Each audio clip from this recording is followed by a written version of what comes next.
Eh bien, bonjour à vous. Bienvenue dans votre épargne mérite toujours plus. Nous allons aujourd'hui aborder le private equity, l'investissement dans les PME non cotées. On va faire ça avec Interinvest. Donc, on reçoit pour cela Morgane Aubrin, directeur des partenariats de chez Interinvest. Bonjour Morgane. Bonjour Nicolas, bonjour à tous. Bonjour. Juste avant, je vais vous faire une présentation sur un rappel sur Bourse Direct, sur ce que l'on a le droit de faire.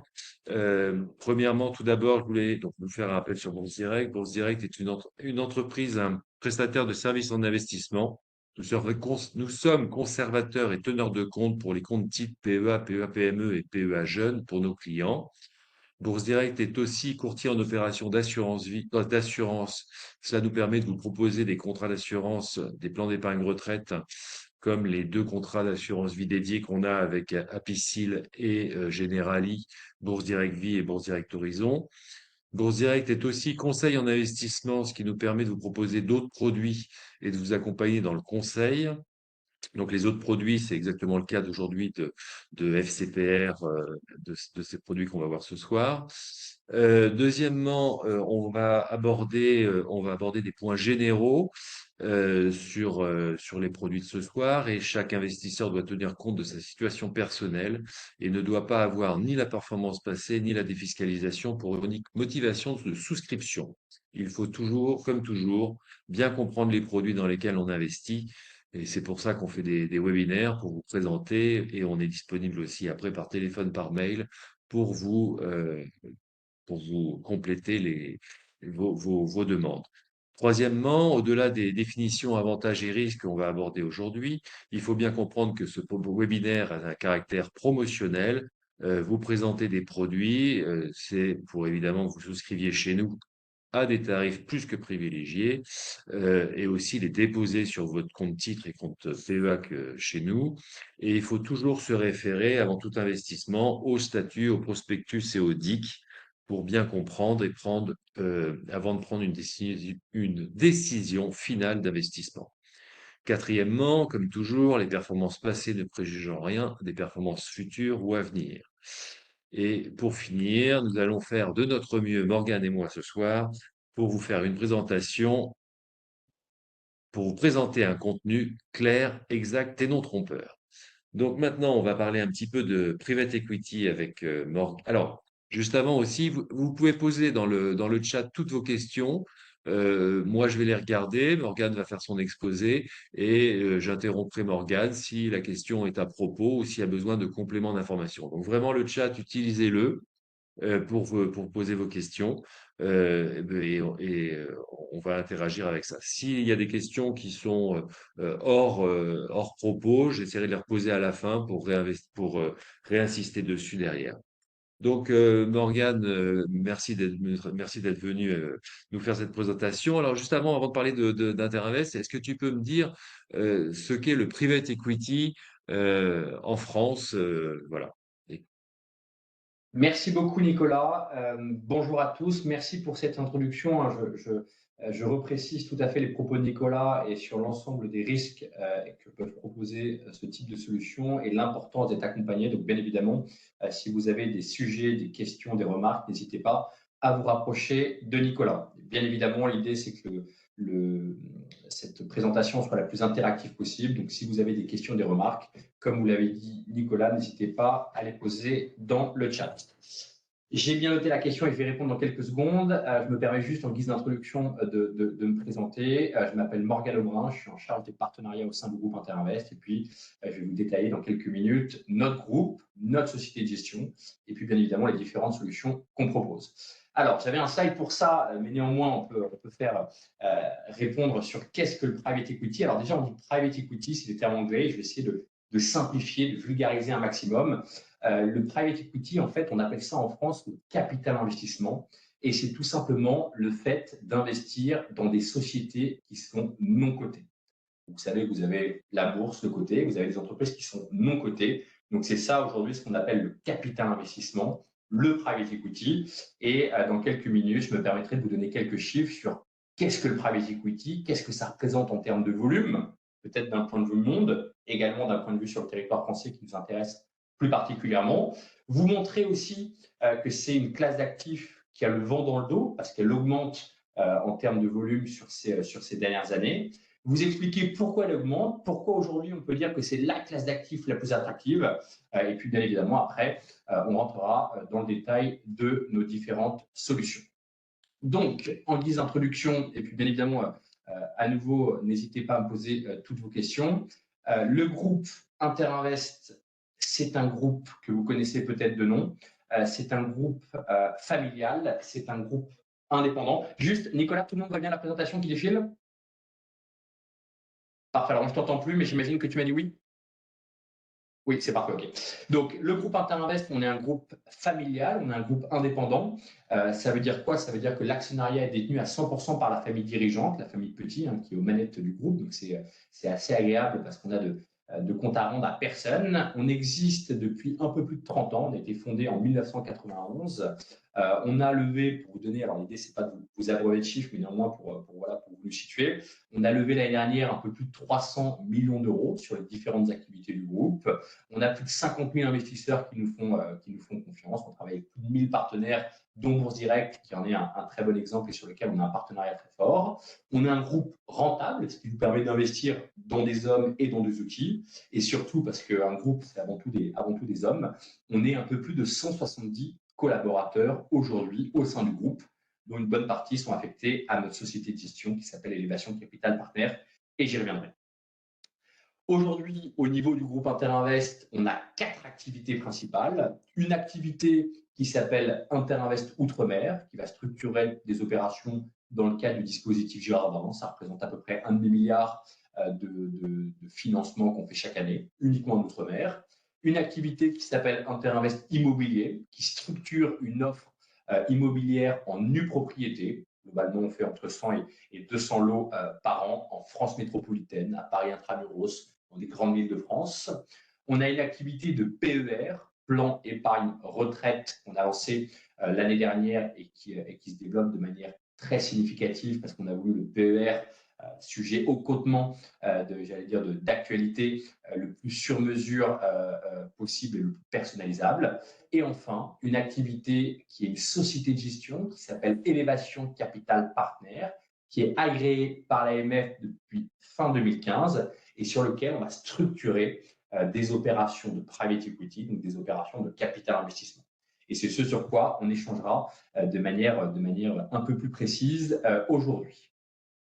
Alors, je vous propose sans plus attendre de rentrer dans le sujet. Donc, notre société de gestion Élévation Capital Partner, donc, elle existe depuis fin 2015, je vous l'ai dit. Point important à avoir en tête, c'est que notre société de gestion, on a commencé fin 2015 avec 0,0 € d'argent sur le compte en banque. C'est-à-dire qu'on n'a pas racheté de portefeuille. On a commencé en 2015, on a été voir des partenaires, on a expliqué notre stratégie et vous voyez de manière progressive qu'on s'est structuré, qu'on s'est développé. Gardez en tête un peu la dynamique, hein, sans là aussi vous abreuver de chiffres. Si il y a 3 ans, on levait une trentaine de millions d'euros, il y a 2 ans, c'était près de 80 millions d'euros. L'année dernière, on a levé plus de 100 millions d'euros. Et cette année, on devrait lever entre 150 et 200 millions d'euros. Donc, cet accroissement, il s'explique de plusieurs manières. Premièrement, par notre stratégie qui est comprise de plus en plus de la part de nos partenaires. Deuxième point, par des gérants de grande qualité que nous avons sur nos différentes stratégies d'investissement. Et puis, troisième point, je pense qu'on peut raconter toutes les plus belles histoires, toutes les plus belles stratégies, avoir les meilleurs gérants. Qu'est-ce qui fait juge de paix? C'est ce qu'on appelle le track record, c'est ce qu'on appelle l'historique. On a la chance, et j'y reviendrai, d'avoir un historique, un track record, donc des performances qui sont très, très bonnes. Donc, vous voyez la progression de notre société de gestion avec un objectif d'atteindre le milliard dans 5 ans au plus tard. Notre société de gestion, elle a 4 stratégies de capital investissement, 4 stratégies de private equity, comme le disait tout à l'heure Nicolas. On a une stratégie qu'on appelle grosse, et j'y reviendrai, pour essayer de rentrer un peu plus dans le détail de ces stratégies, hein, mais qui est d'investir dans des sociétés. Donc là, on oublie vraiment complètement le côté ultramarin, bien évidemment, donc une société uniquement française en métropole / Alors, on dit souvent Europe, Union européenne, hein. Pour être plus précis, moi, je dirais plutôt des pays limitrophes à la France. On a par exemple investi une fois en Suisse, mais sinon, on se concentre de manière plus précise sur le tissu français. Donc, on a une stratégie qu'on a grosse, et j'y reviendrai. On a une deuxième stratégie qu'on a levée en 2020, qui est une stratégie de capital investissement immobilier. On a également une stratégie de fonds de fonds. Et depuis 2023, de manière plus récente, on a développé également une stratégie de food and beverage. Donc voilà les 4 stratégies de capital investissement qui sont structurées aujourd'hui par notre société de gestion. Point important, tout ce qu'on fait au sein du groupe Interinvest, tout ce qu'on fait au sein de notre société de gestion, on le structure de A à Z. On n'est pas dépendre de qui que ce soit. Donc tout est fait en interne avec nos gérants, nos analystes, nos fund managers, le département marketing et puis bien évidemment tout notre réseau de distribution. Alors, je vous propose de rentrer maintenant dans le détail de l'une de nos stratégies qui s'appelle donc notre stratégie grosse. Alors, je m'excuse pour le terme anglais, hein, c'est vrai qu'on essaye de mettre un maximum de termes français, mais néanmoins, il y a parfois certains anglicismes qui sont aujourd'hui, j'allais dire, relativement communs. Donc, je vais essayer de rentrer dans le détail de cette première stratégie et ça me donne une opportunité de vous faire juste un rappel sur qu'est-ce que le private equity. Je vous l'ai expliqué, mais peut-être pour vous donner juste quelques chiffres sur ce secteur d'activité. Alors là aussi, les chiffres, on pourrait en mettre, j'allais dire, des dizaines et des dizaines. Retenez peut-être juste là aussi la tendance. Le private equity dans le monde, c'est plus de 12 000 milliards. Moi, j'aime bien rapprocher ça d'un chiffre qui est de 10% du marché coté. Donc, c'est quand même assez considérable. Ça, c'est le premier point à avoir en tête. Et le deuxième point à avoir en tête, c'est sur j'allais dire, cette croissance et cette dynamique, parce que si je vous donne un volume, vous pouvez dire, certes, c'est conséquent, mais c'est un volume qui grossit aujourd'hui de 10% par an sur ces 10 dernières années. Donc, c'est en tendance continue. Et ce qu'on constate sur, j'allais dire, au niveau global, au niveau monde, eh bien, on constate exactement la même évolution sur le marché français. C'est une classe d'actifs qui augmente de 10% de croissance par an. Ça, c'est quand même très, très important. Premier point. Le deuxième point, c'est que c'est une classe d'actifs qui, pendant très longtemps, était plutôt réservée à une population institutionnelle. Et on constate maintenant que de plus en plus de particuliers, qu'est-ce qu'on appelle les particuliers? C'est les personnes physiques, c'est les personnes morales. Et bien, de plus en plus de particuliers sont intéressés par cette classe d'actifs. Et donc, en 2021, on attendait les données France Invest pour avoir les données 2022, mais en 2021, gardez en tête un chiffre, c'est que 20% donc, du private equity qui a été levé en France, donc 20%, c'est 1 sur 5, a été levé pas par des institutionnels, mais par des particuliers, donc des personnes physiques, des personnes morales. C'est non seulement très important, et c'est surtout en très forte croissance. Donc pourquoi, comment expliquer le fait que le private equity intéresse de plus en plus de gens? Si vous voulez, c'est assez simple. En fait, il y a là aussi un certain nombre de points et de paramètres à avoir en tête. Le premier, c'est que c'est une classe d'actifs qui est attractive. Qui est attractive, ça veut dire quoi? Ça veut dire qu'elle est performante. Et c'est d'ailleurs la classe d'actifs la plus performante sur ces dernières années, si je compare ça au secteur boursier, mais si je compare ça au secteur immobilier, si je compare ça au secteur des hedge funds, on se rend compte que c'est la classe d'actifs qui est la plus performante, avec un TRI. Là aussi, je m'excuse pour les abréviations, un taux de rendement interne de 11% par an, ce qui représente sur ces 20 dernières années un multiple de plus de 8 fois. À titre de comparaison, si je devais comparer ça au secteur boursier, à l'indice boursier, on serait sur un multiple de 4 fois. Donc, vous voyez que c'est une classe d'actifs qui est plus attractive. C'est une classe d'actifs qui est beaucoup moins volatile.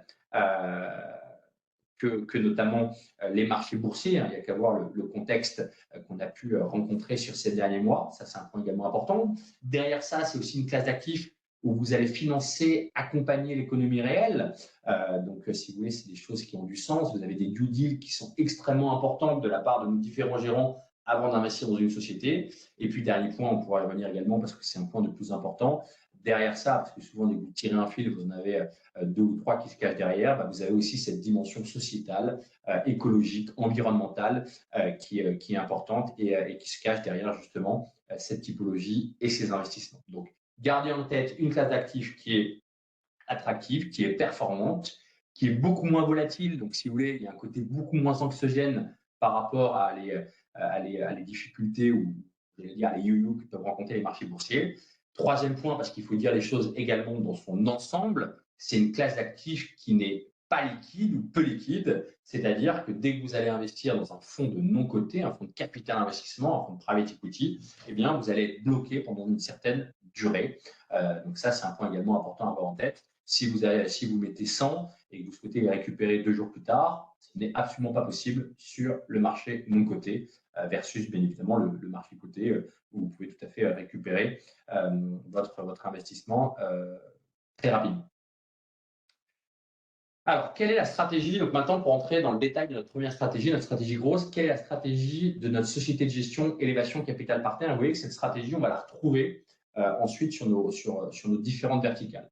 Donc, première stratégie, notre stratégie grosse. Qu'est-ce que c'est? C'est d'investir, je vous ai dit déjà, dans des sociétés françaises métropolitaines, / pays limitrophes à la France, mais très essentiellement en France métropolitaine, dans des sociétés qui vont être diversifiées. Hein. Ça, vous verrez qu'on fait beaucoup de choses avec du bon sens. Donc, on va avoir des fonds, on va avoir une diversification. Je ne vais pas mettre tous mes œufs dans le même panier. Donc, des entreprises qui vont être diversifiées, même si je vais retrouver toujours sur cette stratégie un prisme qui va être innovant.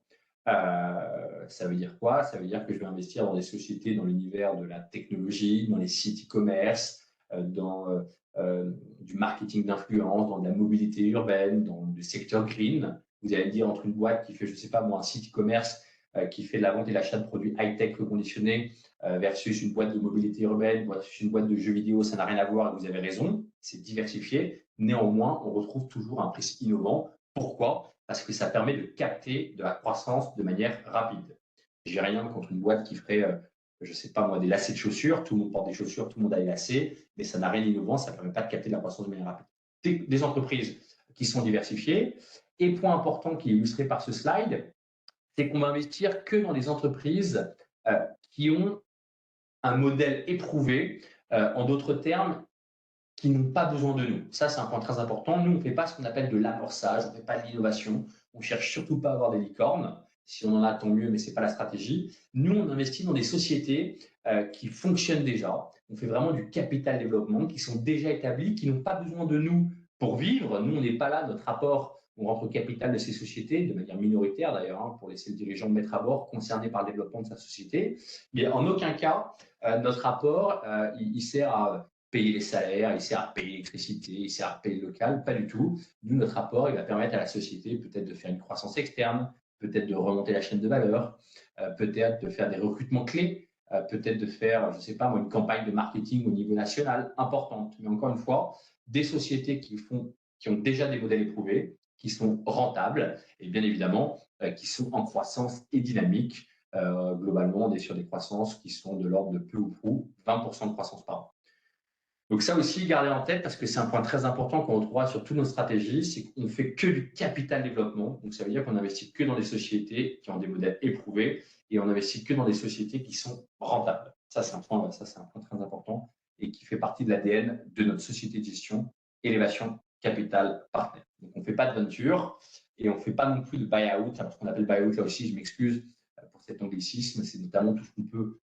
On appelle ça LBO et c'est tout ce qui est lié notamment au capital transmission. Alors, point important, il s'est détaillé tout à l'heure, avant de rentrer un peu plus précisément sur notre fonds et puis après aussi détailler sur notre stratégie. Je vous ai dit tout à l'heure, on juge bien évidemment une société de gestion à sa stratégie. Vous commencez peut-être à la dessiner au sein de Élévation Capital Partner. Bien évidemment, en fonction de ses gérants, et je pourrais vous dire quelques mots sur les différents gérants qui structurent nos différentes stratégies, et puis également ce qu'on appelle à notre track record, ça veut dire à notre historique. Donc nous, sur cette stratégie, le premier point qu'on met en avant, c'est 2 chiffres, c'est le chiffre de 0 et c'est le chiffre de 7. Alors ces 2 chiffres, il faut bien les prendre dans cet ordre-là et pas dans l'autre sens. Le premier, c'est 0, parce qu'en fait, on a 0 casse. On n'a aucune entreprise qui ont été au tapis. Il ne faut pas oublier qu'on rentre au capital de ces sociétés, donc il y a un risque de perte en capital. Et aujourd'hui, on a une base qui est extrêmement saine. On est très sélectif, on est très vigilant sur les différents investissements qu'on réalise. Et aujourd'hui, on n'a pas d'entreprises qui ont été au tapis. Donc ça, c'est le premier point à avoir en tête. À côté de ça, la deuxième stratégie, le deuxième chiffre à avoir en tête, c'est le multiple de 7. C'est qu'aujourd'hui, on a déjà réalisé 5 exits, 5 sorties.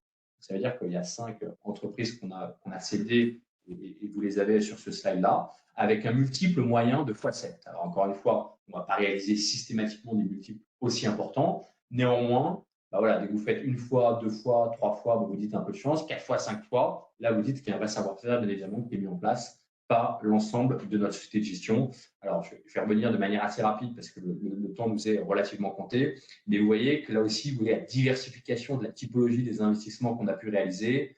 Contextor, c'était une boîte qu'on appelle de RPA, Robotic Process Automation, hein, ce qui permet d'automatiser tout ce qui est tâches répétitives au sein des sociétés qu'on a rendues à un gros acteur industriel, comme SAP. Je donnerai un exemple peut-être comme SPV, qui est un courtier en digital, en produits d'assurance, qui a été vendu à Exceling et Tikeo avec un multiple de x15. On parlait tout à l'heure de Plugin Digital, qui est une boîte de jeux vidéo qui a été vendue à Bridgepoint, un gros fonds avec un multiple de près de x7. Certideal, boîte qui fait partie de la FT 120, la French Tech 120. Vous en avez peut-être entendu parler il y a quelques jours, quelques semaines avec notre président Emmanuel Macron, qui est un peu comme Back Market, à la différence de Back Market, qui est une plateforme. Ça, c'est un site e-commerce qui reconditionne tout ce qui est smartphone et tablette, donc avec aussi une dimension d'économie circulaire, entreprise qui a été fondée par une femme.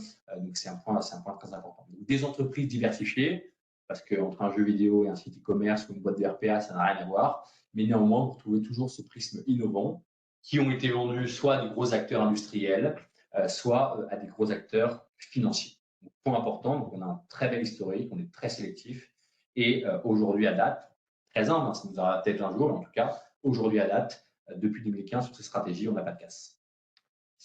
Sur le véhicule, attendez, je sais pas pourquoi j'arrive pas. Attendez, parce que là, j'ai un bug. Est-ce que vous me. Je ne sais pas pourquoi. Hop. Non, alors, attends, j'ai un bug ici. Pendant que je te laisse régler, je vais faire une petite intervention. Parce que je trouve on n'a pas été clair et c'est un peu de ma faute. On va vous parler ici de différents fonds, différents véhicules, et dont 3 véhicules sur 4 qui sont ce qu'on appelle des FPCI, à ne pas confondre avec des FCPI, qui sont des fonds communs de placement dans l'innovation, qui permet de réduire l'impôt sur le revenu. Les FPCI, ce sont des fonds professionnels de CI. Le CI, c'est quoi? Professionnel, capital investissement. De capital investissement, j'ai juste une lacune. Donc, fonds professionnels de capital investissement, ce qui fait que c'est des fonds avec des tickets d'entrée de 100 000 euros, 100 000 euros minimum. Euh, Par rapport à ça, donc on n'a pas tous 100 000 euros forcément sous le tapis pour investir dans ces produits-là, et on a toujours recommandé, je recommande en fonction du patrimoine, d'investir dans plusieurs produits, d'investir régulièrement parce que les millésimes sont pas toujours les mêmes, et donc il faut de temps en temps investir dans un millésime l'année prochaine, attendre un petit peu et avoir une stratégie de diversification en private equity sur la durée pour pouvoir, parce que les cycles économiques sont un petit peu différents.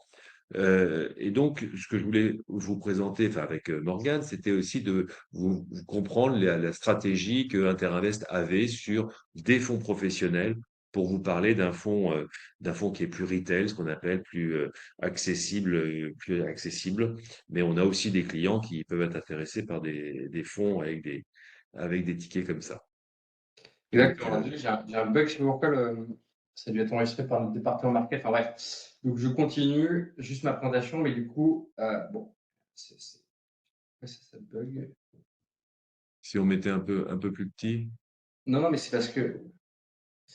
Alors, attendez, parce que je ne veux pas me déconnecter non plus. Bon, peu importe. En tout cas, voilà, donc gardez en tête notre première stratégie. On a un premier fonds qui élu cette stratégie, donc il y a un FPCI, tu as eu raison de souligner, qui s'appelle FPCI Elevation Gross. Et Je vais vous envoyer de toute manière, excuse-moi, et je vais vous envoyer de toute manière les slides après que vous pourrez récupérer. bien sûr, bien évidemment. Et donc, ce fonds va investir dans une quinzaine de participations diversifiées, avec des modèles éprouvés, avec des sous-jacents innovants. Donc voilà, donc ça c'est quelque chose qu'on fait depuis maintenant aujourd'hui 2015 avec un vrai succès, comme vous le savez. Donc le dernier fonds qu'on a lancé, parce qu'on a lancé différents fonds euh, avec un vrai succès. Et là aussi, ce que je vous disais tout à l'heure dans notre partie sélective, elle s'illustre aussi en sachant que chaque fonds, vous avez une période de souscription et on a un volume de collecte. Sachez à titre d'information qu'aujourd'hui à date, on a systématiquement fermé notre fonds avant la fin de la période de souscription. Ça veut dire quoi? Ça veut dire que dès qu'on atteint notre volume de collecte, eh bien, on clôture le fonds. Ça, c'est un point très important. C'est-à-dire qu'on se dit, on aurait pu se dire sur le fonds précédemment, par exemple, bah, tiens, j'ai atteint mon objectif de collecte, mais j'ai encore 1 an ou 1 an et demi de période de souscription, je continue pour faire beaucoup plus. Non, pas du tout. On a un objectif de collecte, on s'y tient. Et ça, c'est un point important à avoir en tête. Donc, on a le FPCI Elevation Growth sur cette stratégie diversifiée, innovante dont je vous ai parlé, qu'on a lancée depuis la fin d'année dernière, sur lequel on a réalisé, à titre d'information, un premier investissement dans une boîte qui s'appelle My Light System, qui est une boîte qui est spécialisée dans tout, j'allais dire, l'univers de l'autoconsommation solaire, qui faisait il y a à peu près 3 ans une vingtaine de millions d'euros de chiffre d'affaires.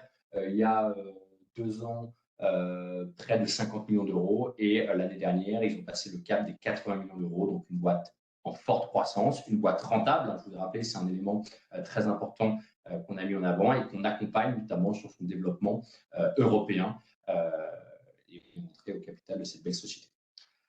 Ça, c'est la première stratégie qu'on fait depuis 2015. On a mis en place une deuxième stratégie depuis 2020, qui est une stratégie de capital investissement immobilier ou de private equity immobilier. Donc là aussi, Excusez-moi, est-ce qu'on retrouve dans votre élévation grosse, est-ce qu'on peut retrouver des PME ou est-ce qu'il y a des PME qui se retrouvent entre votre FIP Outre-mer qui peuvent se retrouver dans votre ou pas pas du du tout. tout? C'est vraiment deux stratégies qui sont totalement différentes. Donc là, sur la partie grosse, donc c'est vraiment, donc on va investir uniquement dans des sociétés.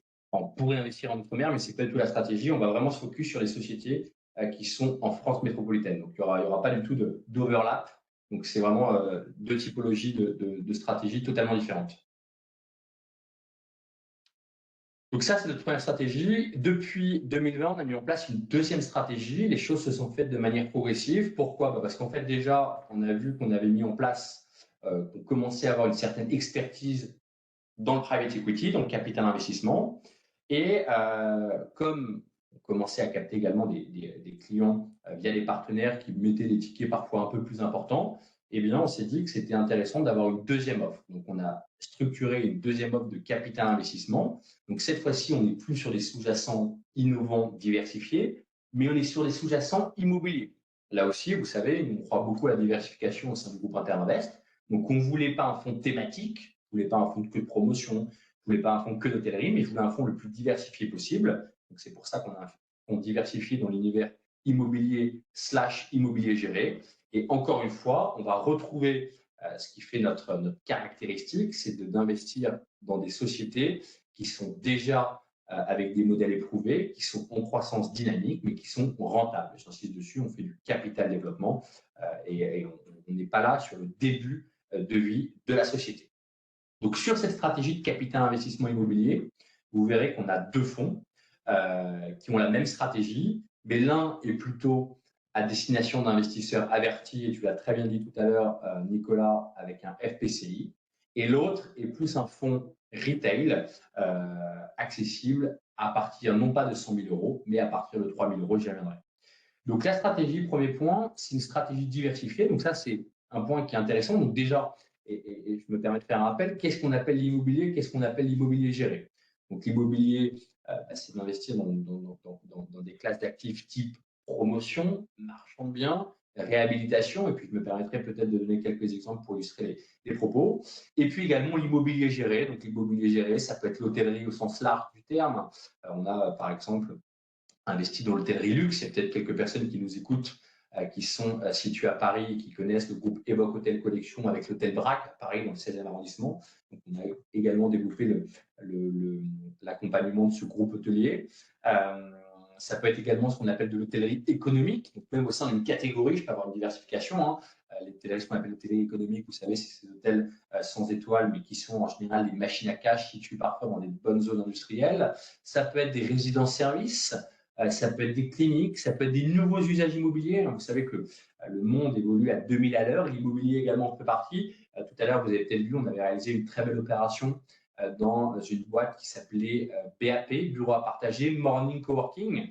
Il y a peut-être quelques Parisiens qui connaissent également tous ces espaces de coworking. On avait investi dans quelques années dans cette société qu'on avait revendue ensuite à Nexity avec un beau taux de rendement interne de 85% par an.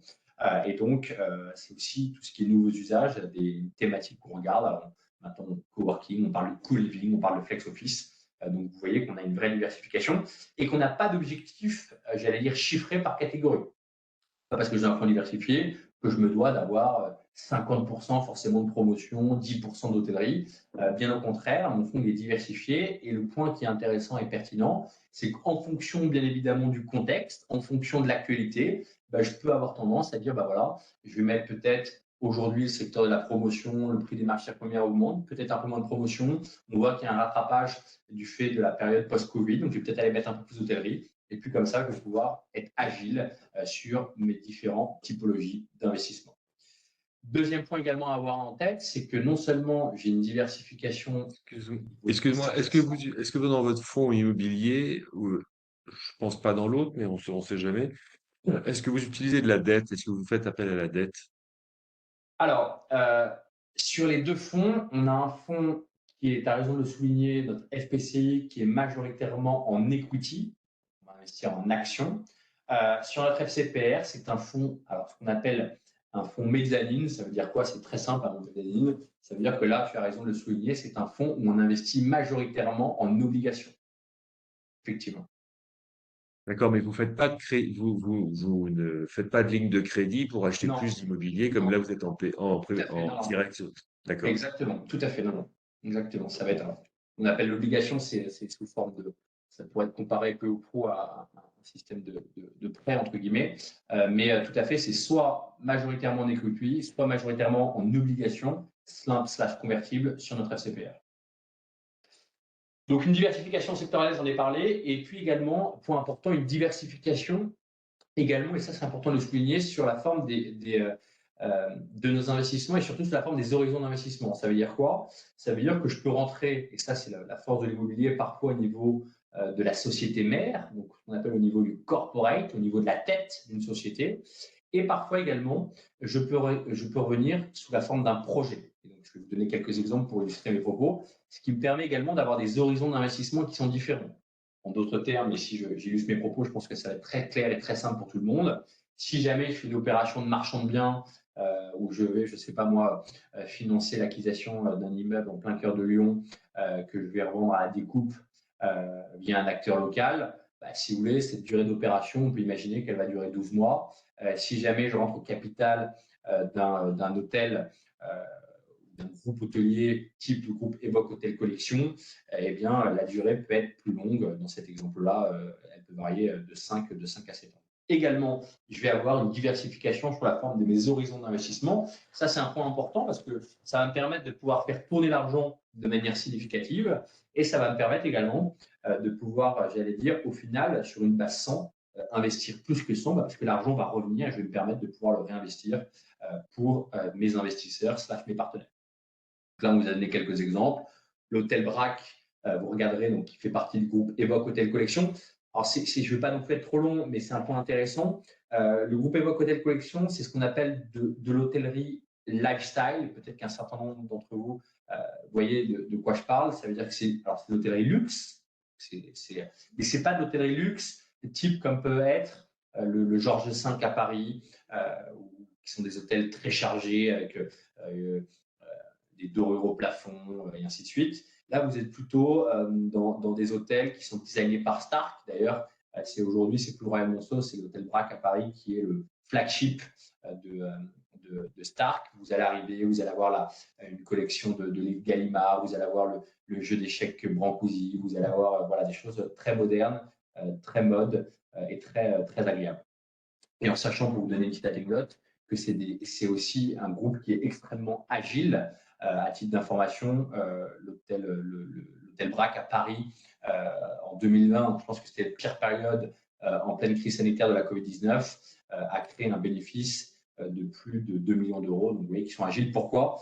Parce qu'en fait, ils ne tirent qu'une partie de leurs revenus de la part des nuitées, mais également beaucoup sur tous les à côté. Je pense par exemple à la restauration. Si vous allez dans l'hôtel Brac à Paris, vous ne rentrez pas dans un hôtel. Dans l'hôtel, vous avez le lobby, la réception. Là, vous allez rentrer par exemple dans un restaurant. Je pense que près de 90% des gens qui sont dans le restaurant ne sont pas clients de l'hôtel. Si vous allez sur le rooftop pour prendre un verre, vous avez des gens qui font une date, qui se rencontrent, qui ne sont pas clients de l'hôtel. Si vous allez dans la salle de sport de l'hôtel Brac, normalement, la salle de sport dans l'hôtel, c'est un peu -1. Et puis, vous avez les clients de l'hôtel avec un rameur et puis quelques machines pour courir, avec une tapis de course. Là, pas du tout, c'est des gens du quartier, du Trocadéro qui y vont. Donc, c'est vraiment une autre approche.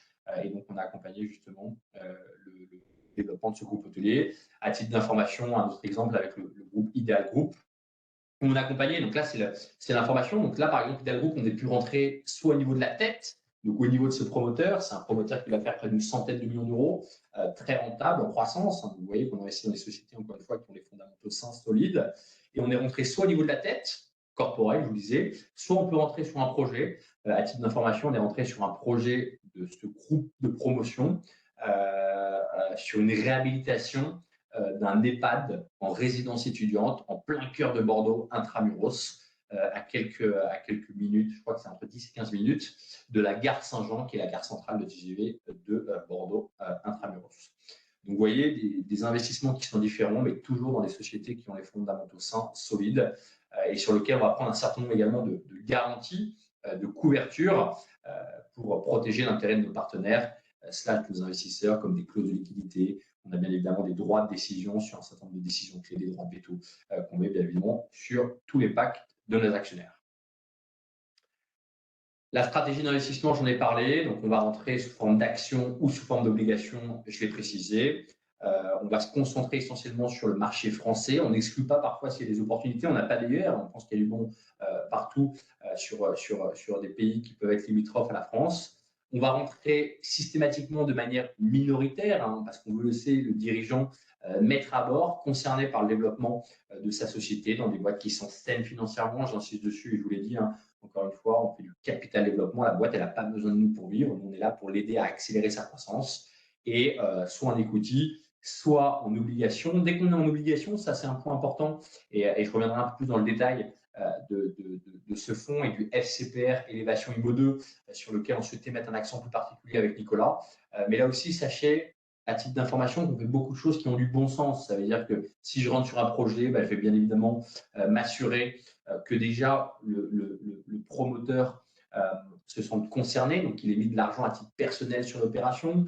Je vais m'assurer que le permis soit purgé, je vais m'assurer que le programme soit déjà pré-commercialisé à minima à 40 à 50%. Je vais également, bien évidemment, prendre des garanties, une garantie maison mère. Donc, je rentre sur le projet, mais il y aura une garantie. Je vous parlais tout à l'heure de l'Ideal Group. Vous voyez, Ideal Group, on est arrivé sur un projet à Bordeaux, mais j'ai demandé une garantie au niveau de la tête, au niveau du promoteur Ideal Group, si jamais il y a un problème sur ce projet-là, bien évidemment, pour couvrir l'intérêt de nos investisseurs et de nos partenaires. Aujourd'hui, là aussi, à titre d'information, on a une base qui est très, très saine sur cette stratégie de capital investissement immobilier. On a 0 casse, on a un portefeuille qui est très sain, qui est en croissance, et on a déjà réalisé un certain nombre de sorties, d'exit. Vous me direz déjà en 3 ans, ben oui, parce qu'encore une fois, et je vous l'ai dit tout à l'heure, on a une diversification sur les investissements. Donc, tout ce que je vous ai dit, j'aurais eu exactement le même discours en 2020. Et vous voyez que 3 ans plus tard, ça s'illustre. Parce qu'aujourd'hui, on a bien évidemment des exits, donc des sorties qui ont été réalisées, donc avec parfois des taux de rendement internes qui peuvent être assez importants. Je mets toujours les précautions du sage parce que dès qu'on fait des très beaux TRI sur quelques mois, voilà, il faut prendre un peu les précautions d'usage, mais on a la chance d'avoir un portefeuille qui est très sain, qui est très diversifié. Là aussi, je ne veux pas être trop long, mais sur certains fonds, toute la diversification dont je vous parlais, aujourd'hui, je suis capable de vous donner un exemple d'hôtellerie luxe, d'hôtellerie économique, de nouveaux usages immobiliers, de réhabilitation, je vous parlais tout à l'heure d'Ideal Group, de promotion, de marchand de biens. Donc, toute cette diversification, je peux vous en parler. Vous voyez qu'aujourd'hui, on est tout à fait en ligne sur les objectifs qu'on souhaite avoir sur les différents fonds qui sont sur cette stratégie de capital investissement immobilier. Et point également important, ça me permet d'avoir l'occasion aussi, parce qu'on n'a pas parlé forcément beaucoup du deal flow. Je m'excuse à nouveau pour cet anglicisme. Le deal flow, c'est la manière dont on capte les dossiers. On a la chance d'avoir un deal flow qui est très important, très significatif.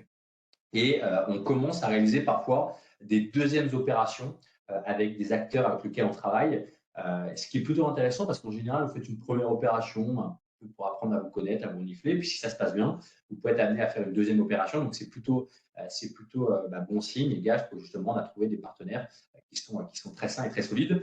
Point également important, c'est qu'on va profiter d'être dans un groupe très solide financièrement pour créer des synergies. Là, on parle de capital investissement avec le private equity. Là, on a une autre entité qui s'appelle Interinvest Immobilier. Parfois, peut-être que Interinvest Immobilier va faire une opération sur notre offre en propriété. Puis derrière, le promoteur va dire tiens, j'ai, je ne sais pas moi, une opération à faire sur une réhabilitation. OK, on crée des synergies. Donc, ça nous permet aussi de capter un deal flow qui est très important. Donc, une base très saine. Sur cette stratégie, on a deux fonds, un FPCI, que je soulignais tout à l'heure, Nicolas, un fonds professionnel de capital investissement, et également un FCPR, qui est un peu plus mass market, retail. Pourquoi? Parce que accessible à partir de 3 000 €. Et je vous propose qu'on rentre un peu plus en détail de ce FCPR qui permet justement à beaucoup d'investisseurs. Moi-même, j'ai investi à titre personnel sur notre FCPR Elevation IMO. Donc, c'est forcément quelque chose que je regarde avec beaucoup d'attention. Alors, le FCPR Elevation IMO 2, donc ça veut dire que IMO 2, pourquoi? Parce qu'il vient dans la continuité du premier millésime, mais là aussi, si vous avez des questions, des remarques, n'hésitez pas à demander tous les supports et tous les reportings et toutes les présentations à Nicolas. Ce FCPR, il me paraît assez intéressant pour plusieurs raisons. Premièrement, je vous l'ai dit, parce que le private equity, vous savez maintenant, c'est une classe d'actifs qui est attractive. Tout le monde n'a pas forcément 100 000 € à mettre, surtout que dès que vous mettez 100 000 € sur le capital investissement, ce n'est pas que vous avez 100 000 € sur le compte en banque, c'est que vous avez déjà réalisé un certain nombre d'investissements. Et le FCPR, il permet justement de mettre à partir de 3 000 €, donc sur un ticket qui va être beaucoup plus accessible, d'investir donc dans le non-coté, dans le private equity, sur cette classe d'actifs qui est performante, en obligation versus l'equity qui peut paraître un peu plus risqué, mais du coup qui va avoir bien évidemment un objectif de rendement un peu plus important. Et puis également dans des sous-jacents immobiliers. On a toujours, vous savez, cet affect en France sur l'immobilier. Donc ça me permet de mettre un premier côté sur cette classe d'actifs, diversifié dans des sous-jacents immobiliers. Donc l'objectif de ce fonds, à titre d'information, c'est de collecter peu ou prou entre 20 et 30 millions d'euros. Donc on s'est mis exactement le même objectif que notre premier millésime. Notre premier millésime, on avait collecté de mémoire 26-27 millions d'euros. Vous voyez qu'on a tout à fait rempli notre objectif qu'on s'est fixé.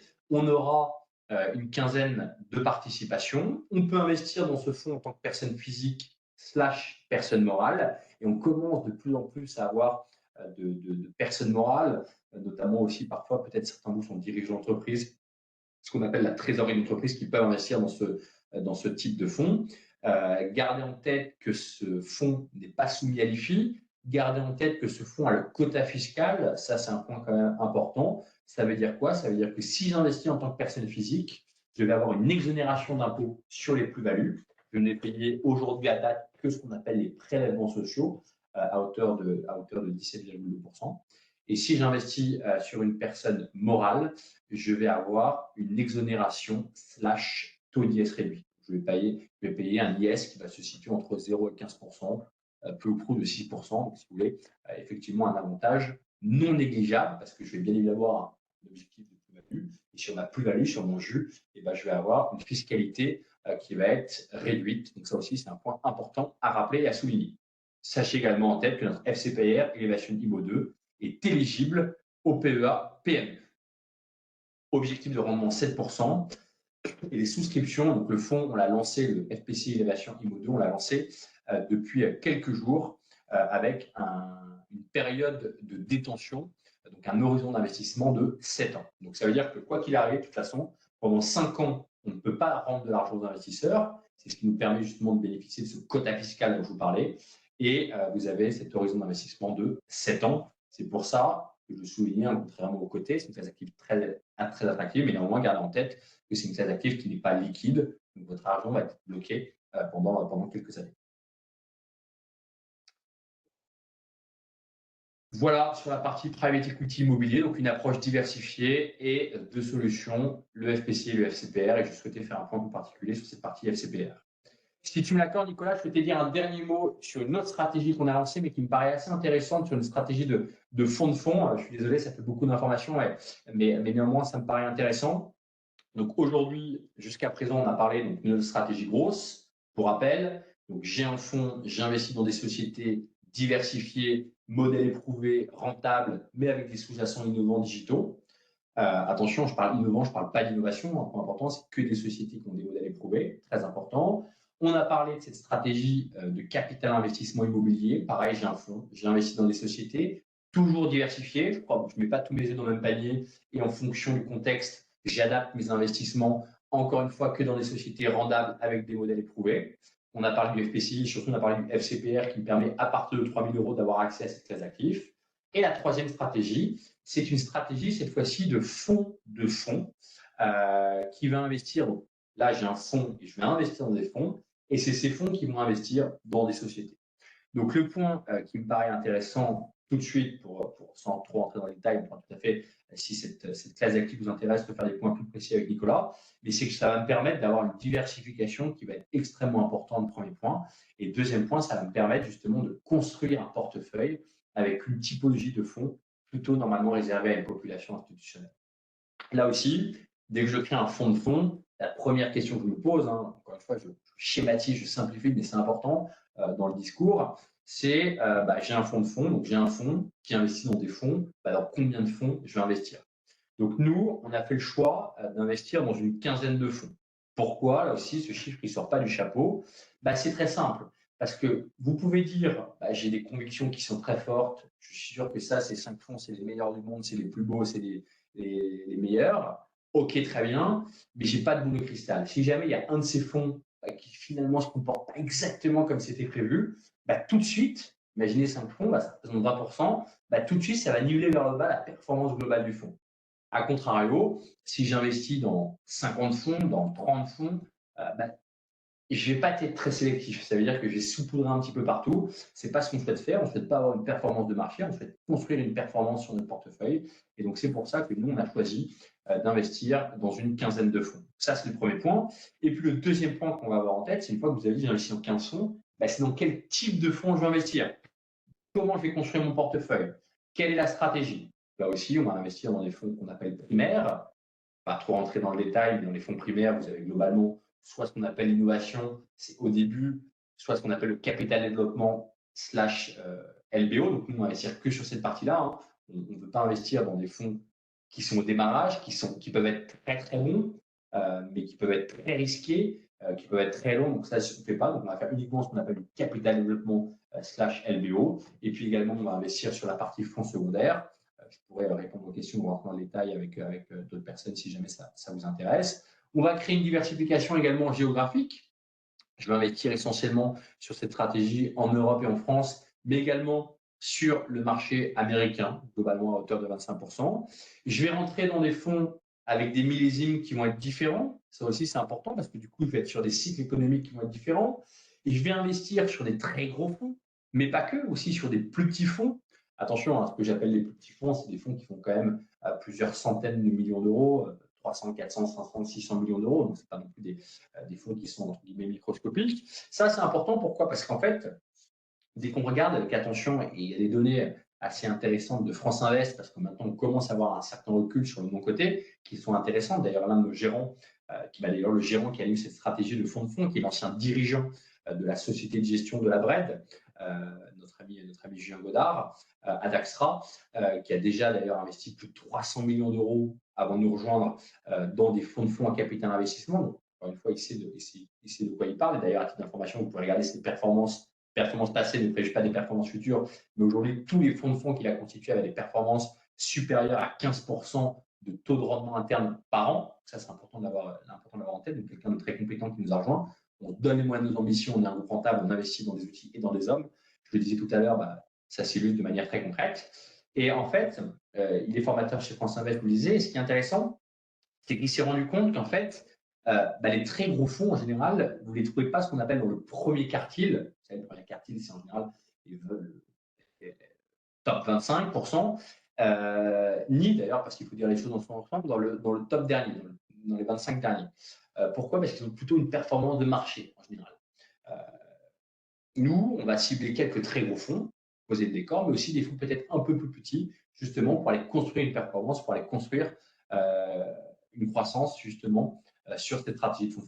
Une quinzaine de fonds, des fonds diversifiés par la taille, par la géographie, par les cycles économiques, par la stratégie, et en général, plutôt réservés sur une population institutionnelle. Là aussi, je ne voulais pas être trop long, je ne veux pas vous abreuver de chiffres, mais sachez à titre d'information qu'on a déjà, c'est des très très très beaux fonds, hein, ni vous ni moi pour avoir accès à ce type de fonds, mais qu'on a mis par exemple un investissement dans Bex, qui est un très très beau fonds secondaire américain, qu'on investit dans Sagard, à titre d'information.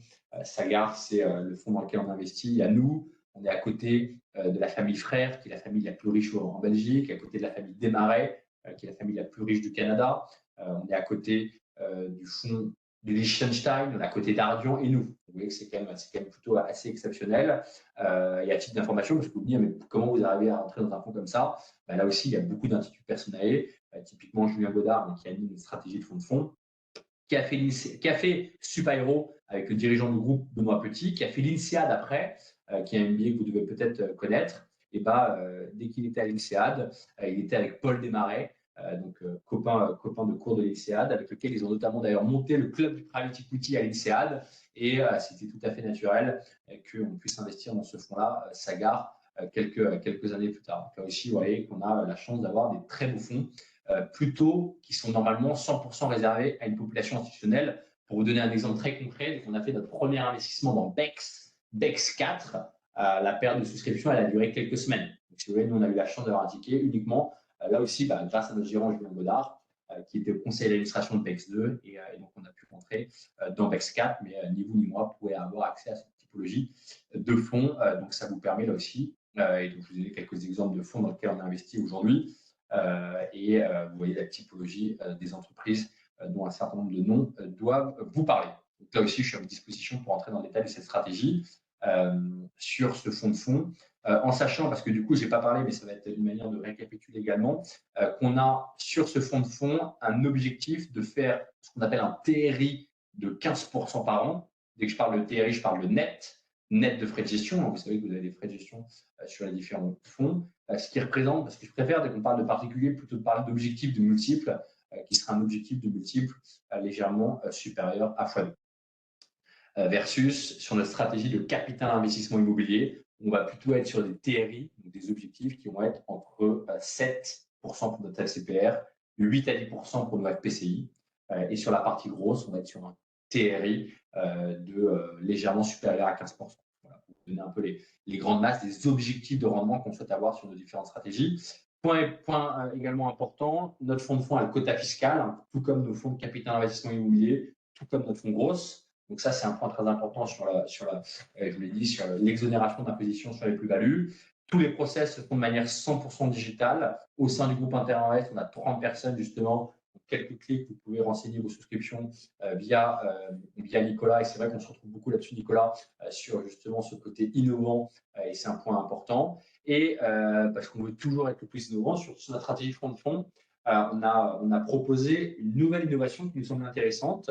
C'est que normalement, alors, sur notre stratégie grosse et sur notre stratégie de capital investissement immobilier, dès que vous investissez, vous allez être prélevé de la totalité au moment où vous investissez. Alors, sur les tickets à partir de 3 000 euros, c'est peut-être moins gênant. Et là, sur la partie fonds de fonds, comme c'est un FPCI, Nicolas vous l'a très bien dit, fonds professionnel de capital investissement à destination d'investisseurs avertis, et bien on a voulu être encore plus innovant et on laisse la possibilité à l'investisseur, s'il le souhaite, de payer en 4 versements, ce qui permet, si vous voyez, de diluer bien évidemment votre épargne sur une durée beaucoup plus longue, en sachant que l'objectif est de vous rendre le nominal à partir de la 6e année. Écoute, Morgane, je te remercie beaucoup. On va essayer de garder un peu les horaires. Il n'y a pas eu beaucoup de questions, sauf un petit peu à la fin. Je voulais revenir, moi, sur deux, trois choses. Donc, je suis ravi que Morgane vous a présenté en une seule société de gestion Interinvest, de vous avoir présenté trois stratégies différentes, hein, vraiment sur sur de la PME, sur de l'immobilier et aussi sur des fonds de fonds. Alors, via différents véhicules, hein, donc c'est des fonds professionnels de capital investissement, donc qui sont accessibles à partir de 100 000 euros. Aussi bien les FPCI que les FCPR, donc comme le mot FCPR le dit, ce sont des fonds professionnels, pas des fonds capital, je perds tous mes abréviations. Fonds FCPR, Fonds fonds de commun de placement capital à risque, FCPR. de placement à risque. Et donc, c'est sur le risque que je voulais dire. Comme Morgane vous annonce des objectifs de 7 à 15% d'objectifs, ce ne sont que des objectifs, hein, évidemment. Donc, on fait confiance à la société, sinon elle ne serait pas en face de moi au webinaire aujourd'hui. Mais ce n'est que des objectifs. Donc, vous pouvez faire plus, mais vous pouvez faire aussi moins. Et ce n'est, par rapport à ça, donc, c'est du risque et donc si vous êtes soumis au risque d'entreprise, au risque de tous les aléas qu'on peut imaginer sur un chef d'entreprise et sur un chef d'entreprise. Donc, moi, historiquement, j'ai toujours insisté sur l'investissement dans les PME parce que les Français ne le font pas assez, le font trop en immobilier à mon sens. Et donc investir dans les chefs d'entreprise, c'est donner de l'argent dans l'économie et c'est une bonne chose, mais il y a des risques, c'est pas toujours évident. Donc je voulais revenir sur les risques. Alors le full digital, je sais que Interinvest est très innovant là-dessus. Bourse Direct, on l'est aussi, mais on n'a pas réussi à mettre d'API entre vous et nous. Et donc c'est une sorte de fausse souscription, mais les bulletins de souscription sont en ligne chez nous et on est obligé de ressaisir chez notre partenaire pour pouvoir le refaire. À quand une simplification avec Interinvest et nous? Je suis toujours preneur, mon cher Morgane. C'est pas fait pour Euh, Nicolas. et sinon, donc je parlais de stratégie d'investissement sur les fonds de placement à risque. On me demandait qui j'étais aussi à un moment. Effectivement, je me suis pas présenté en début. Je m'appelle Nicolas Bazinet, je suis le directeur du pôle épargne et donc j'accompagne depuis maintenant 30 ans, donc avec mes cheveux blancs, plus de 30 ans des clients et depuis 1999 sur des fonds un peu comme ça historique depuis assez longtemps. Donc, alors, il y avait une question, et tu n'as pas beaucoup insisté dessus, c'est les frais sur les produits.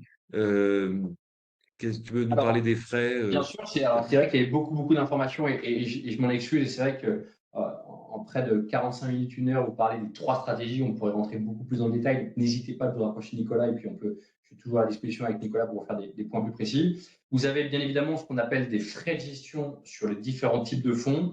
Pour faire simple, ces frais de gestion, ils vont varier en fonction du ticket d'investissement. Donc en fait, pour schématiser, on va avoir deux types de parts, ce qu'on appelle des parts A pour des montants inférieurs à 500 000 euros. Sur les FPCI, sur la FCPR, c'est inférieur à 200 000 euros. Et les parts B pour des montants supérieurs à 500 000 euros pour les FPCI et supérieurs à 200 000 euros pour le FCPR. Donc, si jamais vous mettez un montant qui est supérieur, vous allez avoir des frais de gestion minorés. Si vous mettez à partir de 3 ou à partir de 100, vous aurez des frais de gestion un peu plus importants. Les frais de gestion, ils oscillent. Alors, par exemple, sur la partie fonds de fonds, c'est 2,2%. Sur la partie capital investissement immobilier, ça va varier, ça va être 2,5%. Et dès que vous mettez sur grosse pareil, 2,5%. Et dès que vous mettez sur les parts B, on va descendre à 2%. Et ces frais de gestion, à quoi ils servent? Parce qu'il faut dire de manière très concrète, ils servent bien évidemment à payer Interinvest. Nous, on en redonne une partie également à Bourse Direct. Et puis, ça nous permet également de payer tous les frais de structure que nous devons faire. À côté de ça, il y a une autre typologie de frais qui est important de le souligner, c'est ce qu'on appelle le CARID. Alors, je m'excuse encore une fois pour ce terme. C'est ce qu'on pourrait appeler une prime de surperformance. Concrètement, comment ça fonctionne? Ça veut dire, et c'est un peu là toute la rémunération du gérant, ça veut dire que si jamais le fonds dépasse un certain seuil, moi, monsieur le client, je mets 100, eh bien, on peut dire, par exemple, si je prends l'exemple du fonds de fonds, on a dit qu'à partir de 150, eh bien, à partir de 125/150, vous avez un pourcentage de cette performance qui est pris par le gérant. Donc, bien évidemment, c'est du gagnant-gagnant parce que ça incite le gérant, il se dit, tiens, si je veux aller récupérer mon carry, eh bien, il faut dans ces cas-là que le fonds performe le maximum, parce que plus il performe, plus je vais prendre un pourcentage sur une assiette qui va être grande. Et bien évidemment, c'est bon également pour l'investisseur, parce que plus le fonds performe, plus l'investisseur pourra récupérer un retour sur investissement important. Bon, bah, écoutez, je vous remercie. Il n'y a pas d'autres questions. Vous avez 1 minute là pour nous reposer les questions et après on essaye de quand même de faire court. Je suis ravi que vous êtes resté aussi longtemps que ça avec nous. Euh, c'est- Posez-nous votre dernière question s'il y en a une. Sinon, je suis là, je suis toujours long. J'ai eu une remarque tout à l'heure. Je n'ai pas envoyé les derniers rapports, les derniers. Je vais le faire. Ne vous en- Ah, il y avait une stratégie food aussi que vous aviez lancée. Exactement, qui est toute récente. Alors c'est pour ça que je savais que on n'aurait pas forcément beaucoup de temps de tout parler, mais je l'ai mise en préambule, donc c'est très bien qu'on me pose la question si les personnes ont bien suivi. Effectivement, on a une stratégie de food and beverage qu'on accompagne sur la distribution depuis quelques semaines.